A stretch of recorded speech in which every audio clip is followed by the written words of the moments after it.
All Hit Radio.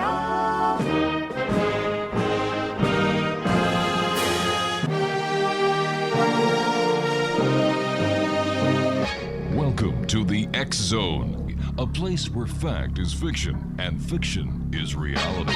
Now, here's your host, Rob McConnell. Homer, a man who called himself you-know-who just invited you to a secret wink-wink at the you-know-what. You certainly are popular now that you're a stonecutter. Oh, yeah. Beer bust, beer blast, keggers, Steinhoist, AA meetings, beer night. It's wonderful, Marge.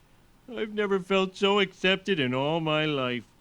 These people look deep within my soul and assign me a number based on the order in which I joined.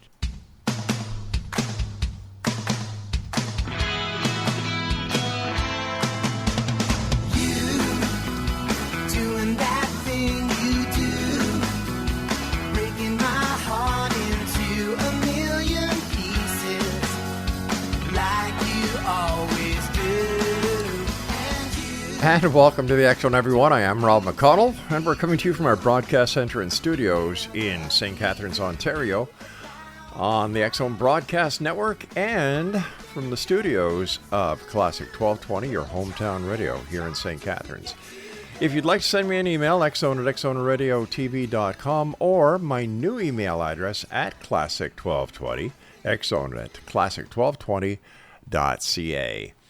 Alrighty, getting ready for some heavy snow here in St. Catharines, Ontario tonight. I am told yesterday in Quebec, where my dad lives, God bless him, he's 95 years old, he woke up to 37.5 centimeters of snow. Wow, they really got it in Quebec, and it's beginning to look a lot like Christmas. There's no doubt about that. Anyway, we're going to have a great show this hour, Exonation. My guest is Paul Dale Roberts, and we've had the pleasure of having Paul on the show. He's what I would consider a regular over here. And Paul, welcome back to the Exxon, my friend. Thanks very much for joining us. Thank you, Rob. I love being here. I feel like I'm at home. Well, that's the way we like it. Please take your feet off the couch. My wife doesn't like that. Okay. Hey, Paul, for our listeners who may not have had the opportunity of listening to you before, as we keep on growing throughout the X-Zone Nation, tell us a little bit about yourself and how you got involved in the world of the paranormal and all the weird things that you and I have talked about over the years. Well, I had a very strange journey there, Rob. As a child, I lived in a haunted house. All types of things were happening to me. So as I got older, I wanted to know if those were childhood nightmares or was that really something paranormal that was happening to me? And to this very day, I believe it was very much the paranormal. As I grew older, I joined the Army. I became an investigator, but it was an investigator not of the paranormal, but of narcotics. I was an MP working undercover with the drug suppression team, CID, Criminal Investigation Division in Germany.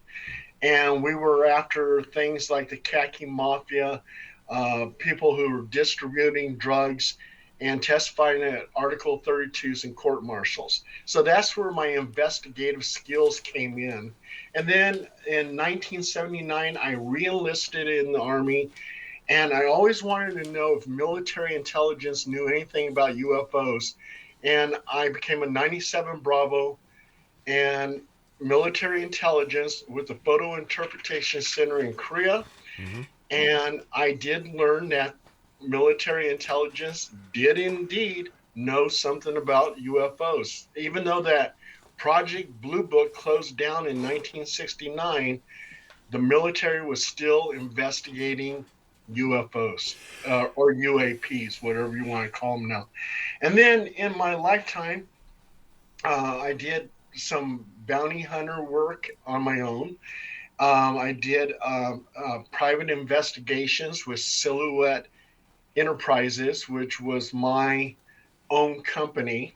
And I wasn't very successful with that. But then here comes along this one paranormal investigator and said, Paul, you write a lot.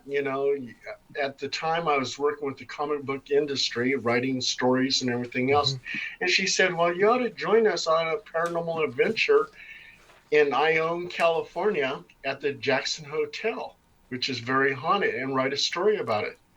So I did, and it was published in 2 British magazines. The owner of the time of Halo Paranormal Investigations really was excited that the story was published, and she wanted me to be the ghostwriter to HPI, Halo Paranormal Investigations. And at some point in time, she quit. She got more into music, and she does the vampire ball and all this other stuff. And I became the owner and the president of Halo Paranormal Investigations. And that's how I became a paranormal investigator. Paul, why are so many bars, hotels, pubs, restaurants, and, places like that filled with so many paranormal stories and hauntings? Well, especially the old ones, back in the Wild Wild West. You go to nightclubs now, and you hear stories about people getting into bar fights, people actually getting killed at bars. They have gun violence and everything else. So, like the Jackson Hotel was a hotel back in the 1800s, and some of the gold miners stayed in that hotel. Prostitutes stayed in that hotel. There was jealousy involved. There was a couple prostitutes that were killed in that hotel. There was a cowboy who stayed in one of the rooms, and he committed suicide by jumping out of the window. So because of the tragedies that happened in the past, makes those places haunted. I see. Well, when you look at all the tragedies that have happened throughout the American history as well as the Canadian history and doubtlessly other places around the world, you would think that this planet should be just filled with ghosts, spirits, hauntings, to a point where no one could actually deny them. I met parapsychologist Lloyd Oddbach. Yeah, And, we had Lloyd on the show last week. Oh, was he? Yeah. Oh my gosh. Okay. Well, if you ever have him on the show, tell him I said hi. I will. We actually did a little convention together a long time ago in San Jose. Lloyd, one of the things that he said was that the whole planet is haunted because people died everywhere. And that I have a tendency to believe, that the whole planet is haunted. I mean, I have a very psychic medium on our team, Wishfire, and she sees ghosts everywhere. We could be walking down the street and she's, oh my God, there's something here. And she's proven herself many times over and over again that she is a true psychic. When she says she sees something, I can go to that location and probably get an EVP or some kind of intelligent movement in my photograph of an entity. So, yeah, she's proven herself many times over, and the whole world, I believe, is haunted, just like Lloyd said.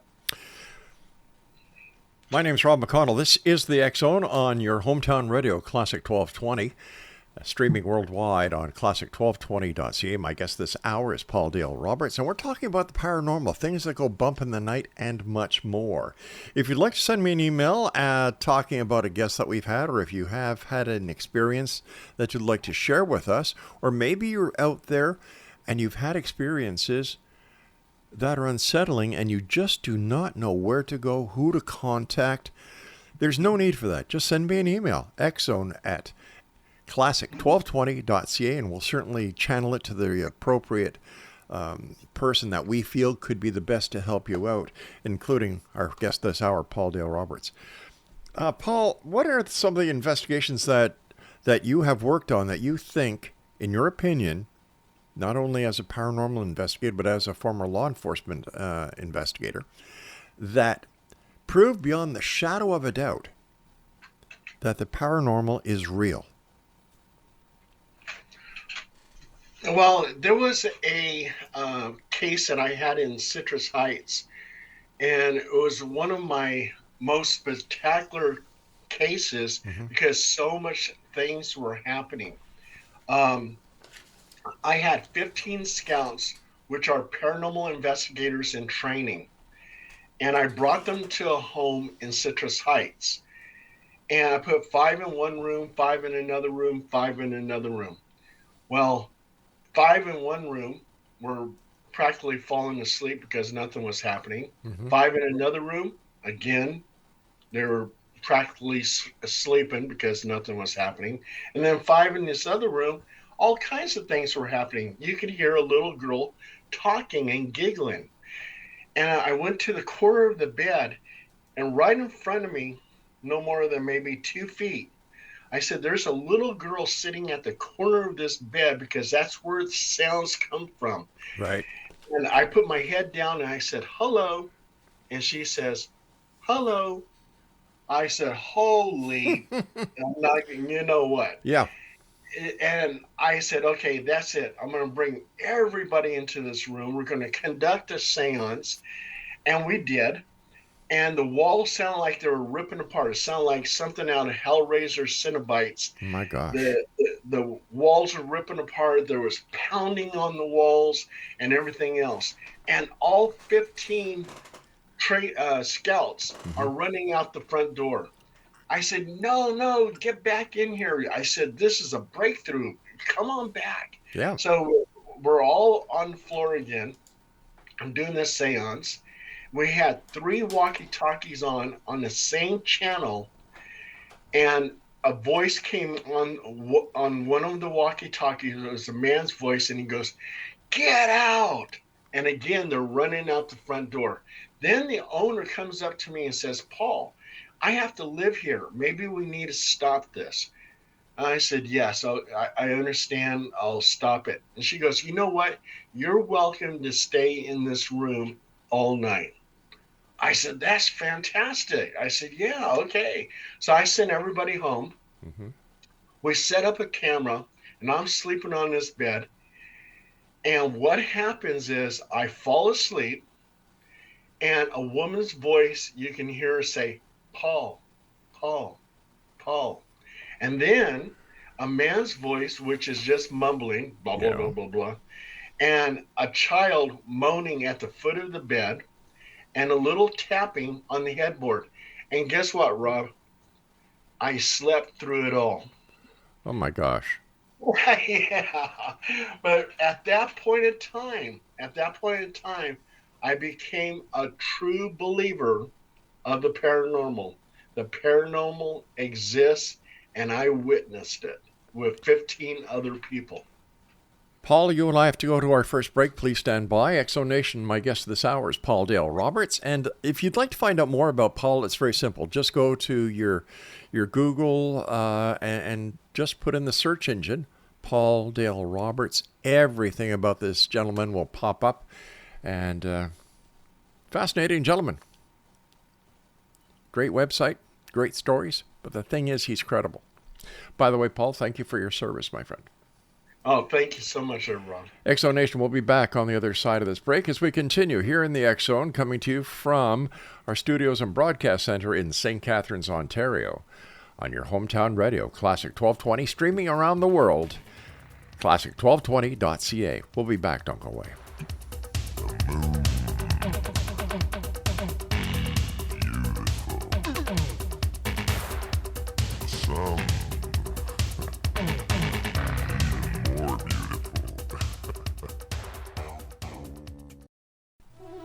From our home to yours, this is Laura Rogers, wishing all the members of the X Zone Nation a very Merry Christmas and a happy and joyful New Year. I'm dreaming of a white Christmas, just like the ones I used to know.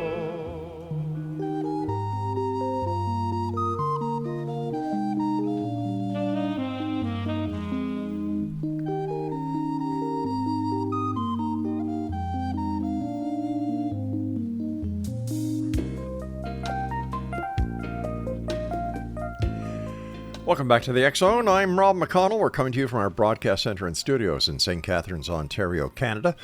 And you're listening to us on your hometown radio, Classic 1220, streaming around the world, classic1220.ca. Paul Dale Roberts is our guest. And Paul, you sent us a list of some very interesting things that you were involved with. I'd like to talk to you about your Zodiac investigation first. Oh, yes, the San Francisco Zodiac. There was an area near Vallejo called Lake Berryessa. Mm-hmm. And that's where a couple, they had a little picnic. They were laying off in the grass. They were getting kind of friendly with each other. And off in the distance, they saw a man behind a tree. And this man was dressed in all black. And he had an executioner's hoodie on. And he had a symbol of the Zodiac on his chest. And the guy's girlfriend says, "Look at that guy over there. What's he doing? He's watching us." And her boyfriend looks over there and goes, "Oh, just ignore him. He's just being silly. He's probably taking pictures of himself wearing a silly suit. Don't even worry about it." So they get back being friendly again. Mm-hmm. And the next time she looks, now this figure is closer to her. And she's starting to get a little nervous. The guy says, "Just ignore him." She looks again, and boom, he's right up on them. And before she knew it and he knew it, the boyfriend and the girlfriend, he had the boyfriend tie up the girl, and then he tied up the guy who was holding a gun to them, and he went ahead and killed the girl by stabbing her. Oh. Yeah, and he stabbed the boyfriend, but he survived to tell the story. So what we did was a lady who practices the Wiccan culture, she considers herself a witch, and she calls herself Raven, and she's psychic. She's a psychic medium. We went to the location of that murder at Lake Berryessa. And I tried to get some EVPs. Maybe I can pick up some of that residual energy of that particular night when the Zodiac killed that girl. And what was, to my amazement, at that location, a rock started glowing. Oh, wait a sec here. Wait a sec. A rock started glowing? It started to glow. It was, I have no idea. I mean, it was just a piece of granite, and it started to actually glow. And I have video footage of that somewhere. I know it was posted on the internet, but I had no explanation for it. But there was this one person who studies rocks and rock formations and stuff like that. Mm-hmm. And he says that sometimes rock can contain the energy of the sun. And when it does that, it can glow if it has some quartz in it, and which granite has some quartz. So there could be a logical explanation, but at the time, seeing that rock glow really kind of blew me away. It was like, does that have any connection to the murder by the Zodiac at that location? Sounds like it could have been a sign from the other side. Yes, that's kind of what I thought, so and I put it to, I sent the video footage to some scientists and stuff, like the ones who study rocks and stuff, and that's what they were telling me, that certain rocks can contain the energy of the sun, and at nighttime it'll appear like it's glowing. So I just wanted to see if I could get an answer to it. Were you able to get any EVPs while you were there? No, no. I tried many times over. No EVPs. The only thing I got that was I considered paranormal was that glowing rock. That's fascinating. Glowing Yeah. rock. You also did an investigation, I believe, on the Richard Trenton case, also known as the Vampire of Sacramento. Oh gosh, that guy was a total monster. Rob, he was a type of guy. Before he was a serial killer, he was killing little animals and he was torturing animals. Oh, God. Yeah, it was terrible. And he would take, let's say, a bird and pop its head off and then raise it up to his mouth and drink the blood. That's how sick this man was. Um, there was like 5 houses up in northern Sacramento, which were the victims of Richard Trenton Chase. And one of the houses, he actually killed a baby Oh, and yes, and threw the baby into the trash can. And so what we did, my investigators and I, we went to all the victim homes and conducted an outside investigation. And what was amazing is all 5 homes at that time were vacant. Nobody wanted to live in them. you can't Because- blame them. Yeah, because of the murders. Yeah. And this one house in particular, when the police asked him, why did you go in this house and kill 4 family members? And his answer was, they left the door open. So that tells me if they had locked the door, those murders probably would have never happened. And also, too, he was pulling surveillance on that house because there's these little half walls made of brick or, cement blocks near the house. And he would hide behind the block wall and watch those people. And at some point in time, too, he would get excited and he would defecate at that location. Well, it seems that, this guy was certainly not playing with a full deck. No, no. And we took pictures inside that house from the outside. And what we got was the residual energy, I believe, of the victims, because we got all these blurry images. We took another picture, then there was some clarity. And then we took another picture and some more blurry images. And then we even got a picture of what looked like a vortex, like a swirling mist. So I believe that house is probably extremely haunted. And we got all this photographic evidence. And then we even got an EVP, which sounded like a woman screaming. What would happen if these houses were bulldozed and, they were just demolished and a new house was built on the same spot?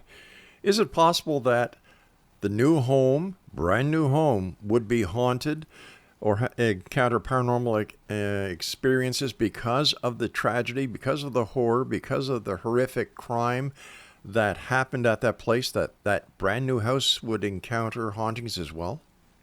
Oh, absolutely. We've actually had cases like that where something was bulldozed, it was destroyed, a house that was there before was destroyed, and then a new house was built over it, and now that new house is haunted. So, yeah, absolutely. So whatever happened to this bozo who did all these horrific crimes? He committed suicide in prison, Yeah. which is probably a very good thing. Speaking about prisons, I would imagine that there's a lot of prisons throughout the United States and around the world that are totally haunted as well. I have so many stories about prisons. Well, prisons, hospitals haunted. I mean, like I did that TV show called Haunted Hospitals. Yeah, in we were talking prior to going on air about that you actually came up to Toronto and did an episode of haunted hospitals. Right. Yeah. Yeah, and yeah, the hospitals are haunted, prisons, because of all the murders, the suicides, and everything. Just like we have a prison close to us here in Elk Grove, California, called Folsom Prison. Mm-hmm. And Folsom Prison is very haunted. There's stories from prisoners that are on the internet talking about the haunting activities at the prison. I have an uncle named Mike Best, and he was a correctional officer at old Folsom Prison. And he said, yes, he goes, prisoners himself have seen apparitions of former inmates who died there, who were murdered there, who committed suicide. There was a serial killer named Thor something. He was a Swedish serial killer, and he would pick up hitchhikers and kill them. They have seen, he died in prison. One of the inmates killed him, and he is seen walking the grounds of Folsom Prison. And they have a trail, which is called Johnny Cash Trail. And at the Johnny Cash Trail, some of the hikers have actually seen apparitions walking the trail, former inmates walking the trail. I've got a good friend of mine. His name is Larry Lawson. In fact, he does his own radio show called Paranormal Stakeout. He's a former police officer in Fellsmere, Florida. But prior to joining, he started law enforcement off as a sheriff's deputy in one of the local prisons. And it was the events that happened within that prison that got him very interested in the paranormal. And I've heard, in fact, I've had guests on the show who are former law enforcement officers, and they all have stories to tell about the paranormal. Oh, yeah. And I have another correctional officer in my family. Well, before we go to the next part, we have to take another break, Paul. Oh, okay. All right. Paul Dale Roberts is my guest, Exo Nation. And if you'd like to find out more about Paul, just go onto your favorite search engine and type in Paul Dale Roberts. It's that simple. I'm Rob McConnell, and this is the X-Zone Radio Show, coming to you from our broadcast center and studios in St. Catharines, Ontario, Canada. And you're listening to us on your hometown radio, Classic 1220, streaming right around the world on classic1220.ca. Paul Dale Roberts and I return on the other side of this break, so whatever you do, don't go away. And if you do go away, you've got about a minute to come back.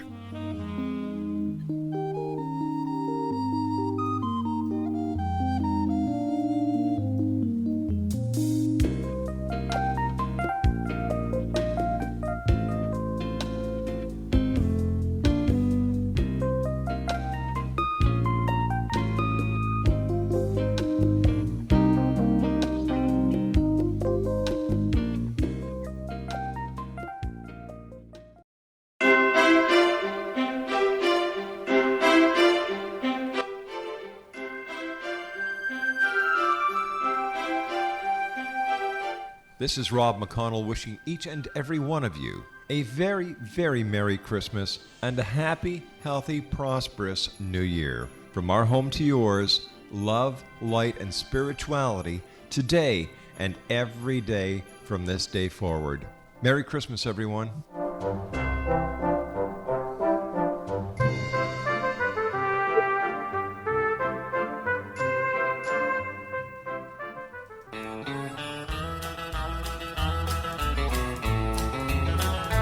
Day at midnight, the sun was so bright, the moon had no light, but I could see this big old Sasquatch.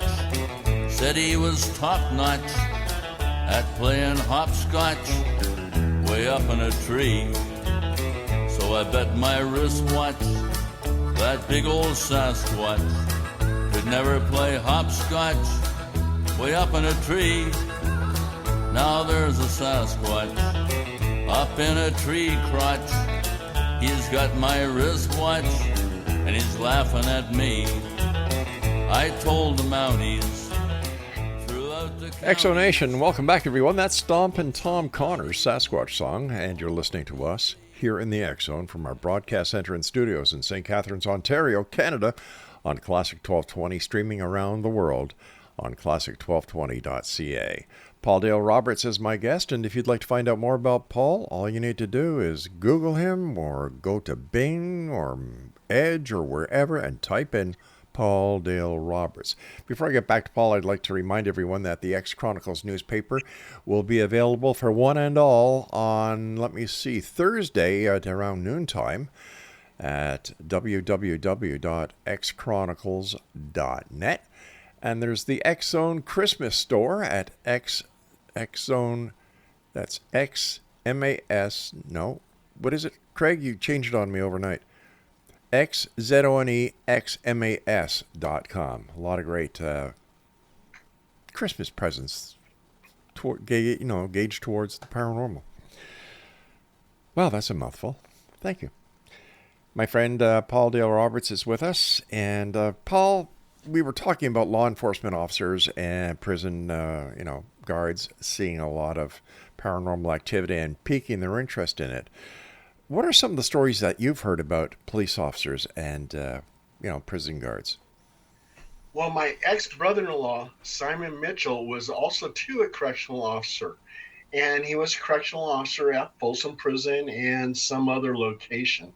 And he said that this one ghost of this inmate who was killed in prison actually haunts this other inmate who's still living in his cell. And this inmate would start screaming in the middle of the night. And Simon Mitchell, the correctional officer, would run over and, "Why are you screaming?" He goes, "There's a ghost in my cell. It's that inmate who was killed." And they were actually, when that inmate was alive, those two inmates were always constantly fighting. In fact, he was actually contemplating killing that inmate. But now that inmate, who's now dead, haunts his cell and wakes him up in the middle of the night, even scratched him a little bit.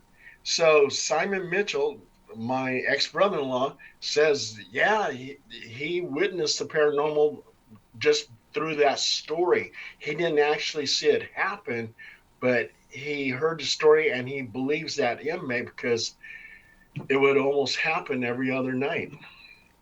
Strange things happen all over the place. Some of the stories that I've never heard about boggle my imagination. I have never heard, all right, maybe you're going to prove me wrong, which I'm sure you will. I haven't heard of a haunted morgue or a haunted funeral parlor.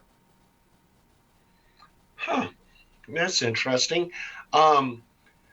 My wife was actually going to work at a morgue in Elk Grove. And the owner of that morgue said that he has seen spirits at the morgue. They are not harmful. He would just see them, a glimpse of them with his peripheral vision, and they would just kind of vanish. So I have never investigated a morgue, so I wouldn't have really any kind of expertise in that. But according to that one owner, he says, yeah, his morgue was haunted by passing spirits. Could you share with us your experience at the haunted hospital when you were doing that TV show? Oh, yeah. My son, Jason, he went to the hospital. He had some type of bladder infection. And while he was there, I'm in the waiting room and I'm getting kind of bored and stuff like that. I was talking to some of the nurses and I said, yeah, is this hospital haunted? I'm a paranormal investigator. They kind of chuckled and laughed, but they said, yeah, I've actually experienced a few things in the hospice area. I said, really? So on my own, kind of sneaking around, I had my recorder I went to the hospice section and kind of sat down and relaxed and stuff and see if I see anything. And I actually did. I saw this old man and he had a walker and he was just taking his time and he's kind of walking towards me. Well, I thought it was a real person. And he walks into a wall. It's like, what the heck? And was eating some chips from a bag, and the bag of chips crumbled in my hand. I said, holy cow, this hospital is really, really haunted. And that was over in Midland, Odessa. So, yeah, they flew me over to Toronto to tell my story, and definitely, in my mind, all hospitals are haunted because people die there all the time. The last time you were on the show with us, Paul, which wasn't that long ago, we talked about some of the naval ships that are haunted. Oh, yeah, like the USS Nimitz. Yeah. Yeah. The USS Nimitz, very haunted. My ex-brother-in-law, Robert Mitchell, he served on the USS Nimitz.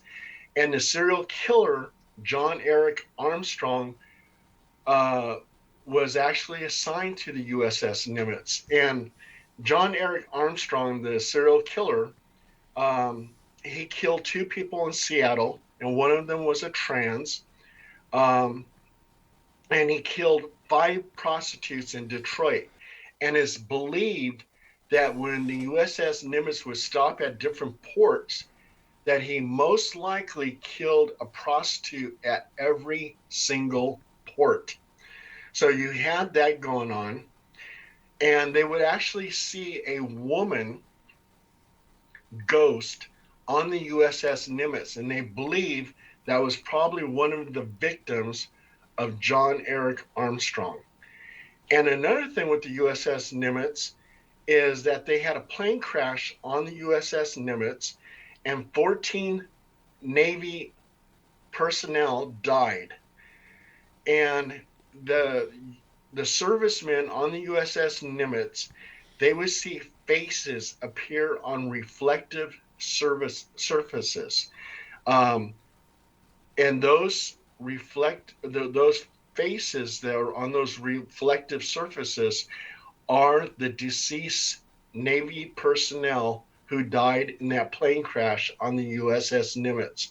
And then also, too, on the USS Nimitz, you had that Tic Tac UFO outside of San Diego. Mm-hmm. And USS Nimitz is a target for UFO activity because it's an actual attack nuclear-powered warship.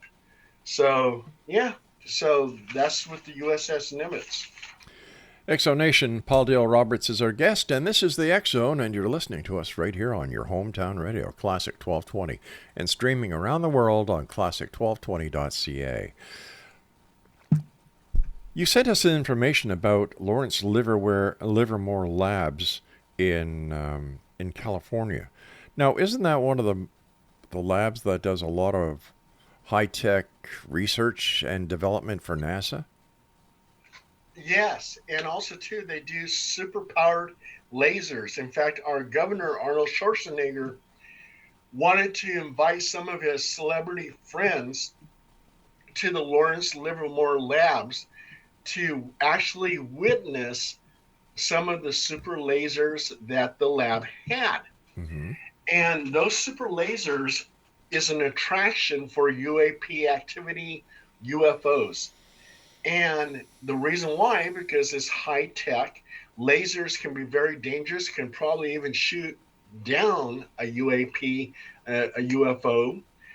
And so I would think that extraterrestrials would have a strong interest in the Lawrence Livermore Labs. The people who live in Livermore, California, say that there's UFO activity there every single night. So HPI, Halo Paranormal Investigations, my group, we went to a camping area near Lawrence Livermore Labs. And we can't actually get into those labs because it's like top secret and everything else. So we stayed on the campsite and we looked at the night sky all night long. And we did see some starlight UAPs that moved erratically in the sky.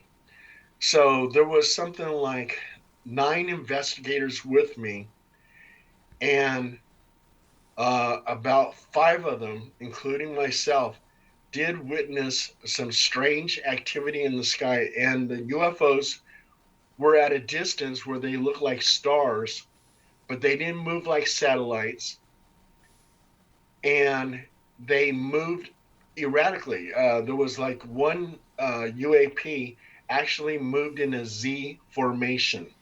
And no conventional aircraft can move in a Z formation quickly. But isn't it fair to say that no conventional aircraft that we know of, or that has been publicly announced, can do that? Is it possible that there's top secret aircraft that can actually do that the Air Force or any of the other military just hasn't disclosed yet? Because if they disclose it to the public, they're going to disclose it to those countries that are not friendly to us, right? Oh, absolutely, Yeah. Rob. Yeah, something like that could possibly be one of our military secretive aircraft. And it wouldn't be piloted by a human because the G-force alone, going at that high rate of speed, doing a Z formation, would kill you. Right. You would turn into jelly. Yeah. So if anything, maybe it's a robotic type drone. Drone, yeah. Yeah, that's moving at those incredible speeds and those erratical type behavior. All right, Paul, stand by. We've got to take our final break for this hour. In X Zone Nation, our guest this hour is Paul Dale Roberts. Just Google him. All the information is there. Type in Paul Dale Roberts. This is the X Zone. I am Rob McConnell. We're coming to you from our broadcast center and studios in St. Catharines, Ontario, Canada, on your hometown radio, Classic 1220, and streaming around the world on classic1220.ca.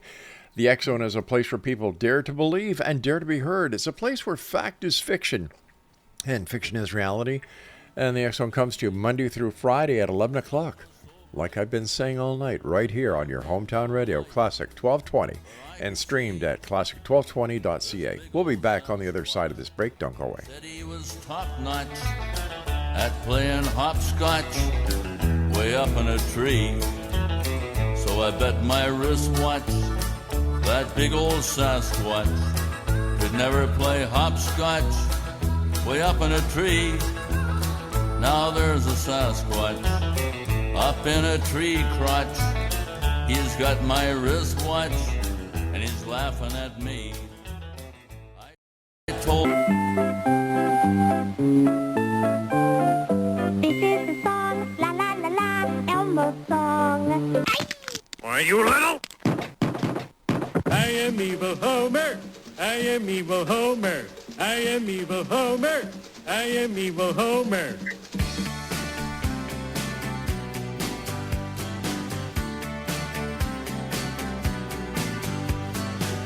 Being beat up and battered around, being sent up and I've been shot down.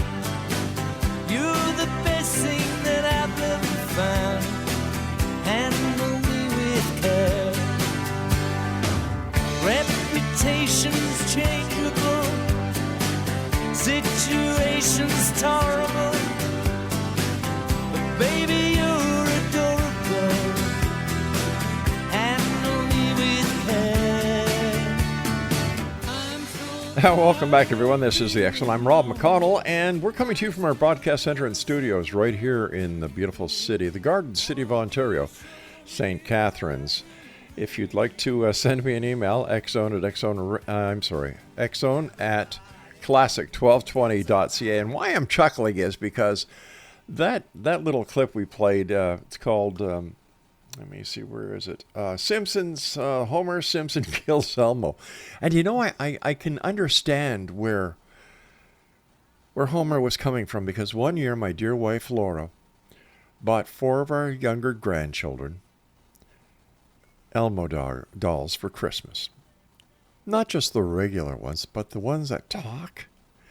And when you've got 4 little grandchildren who have little Elmo going at the same time, saying different things, I can understand why Homer wanted to do that to Elmo. I wanted to do that to Elmo, not to the grandchildren, just Elmo.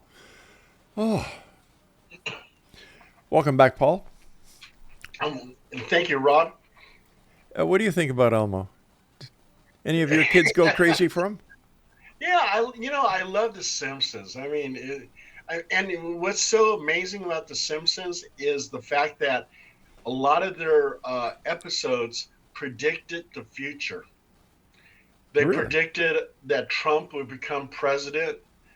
And they did a bunch of other predictions, and they all came true, which is kind of amazing. Yeah. What do you guys? How do you celebrate Christmas in Elk Grove, California? Do you get? You don't get snow. No, we don't get snow. It gets cold though sometimes. All right, Paul. What do you consider cold? 70 degrees. Well, if you're looking for sympathy, my friend, you're on the wrong show. But we have our Christmas tree up and everything else, and I like to let my wife do her own Christmas shopping at the mall. She knows what she wants and picks out. So, yeah, I let her do her own thing. My wife does her shopping from our living room on something called Amazon. Oh, yeah. Oh, Okay. by the way, that was not a plug for Amazon, so... But you can find my books on Amazon. That was a plug for Amazon. Yeah, there you go. Yeah. There you go. Yeah, like every time I go to bring our little fur baby downstairs for a walk, I have to pass by the mail area, and they've got these big tables set up, and they're usually just jam-packed with packages from that company I mentioned, a few places where your books are sold, Paul. And I often, sometimes I swear I'm going to get a hernia carrying all the boxes upstairs. Like, holy cow! I remember Christmas when I was a kid. It was about family.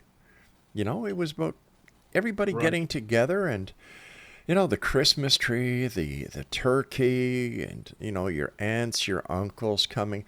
Mind you, my mother used to made Christmas paranormal for me when I was a kid, because she would tell us.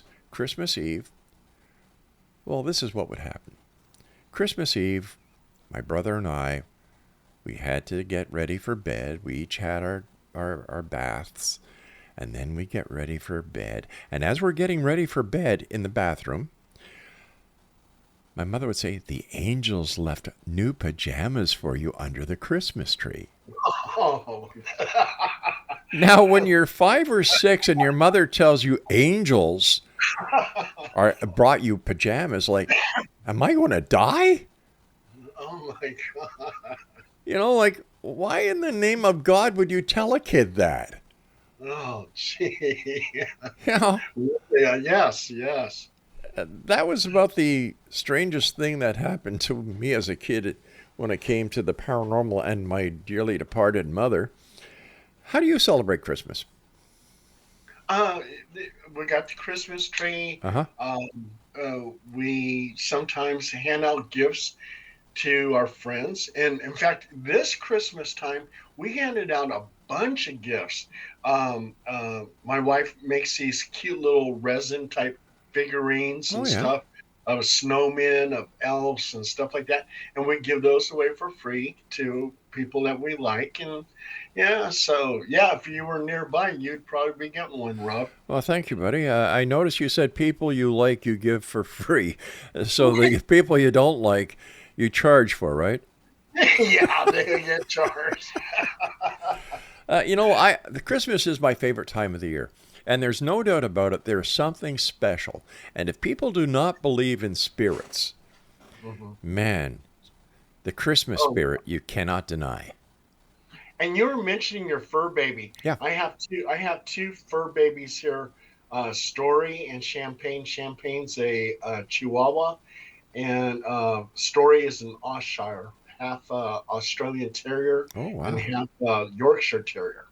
And we actually, on some cases, bring them along because they can sense a ghost.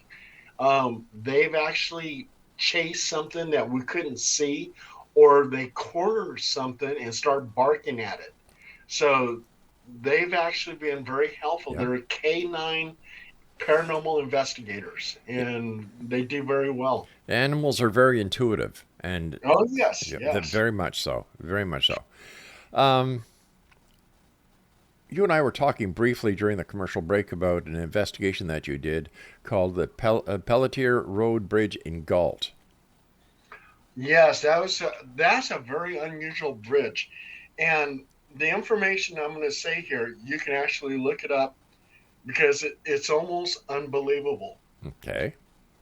Back in the 1800s, a stagecoach was going down where that bridge is located. And these two gentlemen saw an egg-shaped UFO land in the field. And from that UFO came out two tall aliens holding an egg-shaped object in their hands that was glowing. And they were approaching the men, and the men thought they were going to be abducted and took off in their stagecoach. Now, how long ago was this, Paul, and where exactly is Galt? Galt, California is near Lodi. Okay. And you probably heard the song by Creedence Clearwater Revival, Back in Lodi Again. Yep. Galt is right next to Lodi. And the UFO case that I talk about is a very famous case. You can Google Galt, California UFO, and it'll talk about it. But besides that, Peltier Bridge is very haunted. They actually, people driving on that bridge, they see a woman and she looks like she's crying in distress and walking along that bridge. Well, stories are that some people have committed suicide at the bridge. And also, too, this is a well-known case, but this guy and his cousin picked up this woman who happened to be the girlfriend of one of the guys. And they took her out in the woods to get physical with her in a very bad way. While she was fighting them off, and they wind up killing her and dragging her body along the road in their car. Oh, for gosh sake. Yes. And her spirit is seen at the bridge. And that happened like in the 1980s. Many paranormal investigators who have investigated that bridge, they know about the UFO story and they know about the murder incident that happened by the bridge. And they have picked up EVPs of a woman crying. One of my investigators, not me, but one of my investigators picked up an EVP and it sounded like a woman screaming. So that bridge is very, very haunted. When you go over it at night, you feel like there's people there, you feel like someone's watching you. And it gives you goosebumps. It's just a very, very creepy bridge. And it's Peltier Bridge, and it's a very scary spot. If paranormal investigators, sometimes I hear the new ones going, well, we have all this equipment and we got no place to go. You have all kinds of places to go. You can go to Peltier Bridge. That's open to the public. And you're going to get some results. Paul, whatever happened to the Mothman? Nobody talks about him anymore. We did have in 2009 a Mothman sighting right here in Sacramento, California, which is right next to Elk Grove, at the Sacramento Bridge, which is called the Tower Bridge. A Lamont Greer, who happens to be a professional photographer, was at the Sacramento River near the Tower Bridge, and he saw something perched on top of that bridge. And he described it as looking like the Mothman. And he knew nothing about the Mothman in Point Pleasant, but yet he was able to talk to a sketch artist and came up with what looked like a Mothman. Well, first off, I didn't think his story was believable, but then I interviewed him and I put the interview out there, and Monster Quest from the History Channel actually did an interview with him, and they're the ones that got the sketch artist, and he started describing the Mothman. Well, I actually believe Lamont Greer knew nothing about the Mothman because he was not into the paranormal or anything else like that. And then 3 other people, wait, let me remember, 1, 2, 3, 4, no, I'm sorry.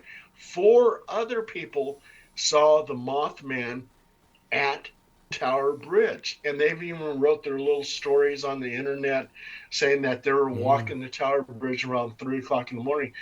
And some people think that maybe they're seeing some kind of huge barn owl or something like that, but I don't know. They're describing what looks like a Mothman.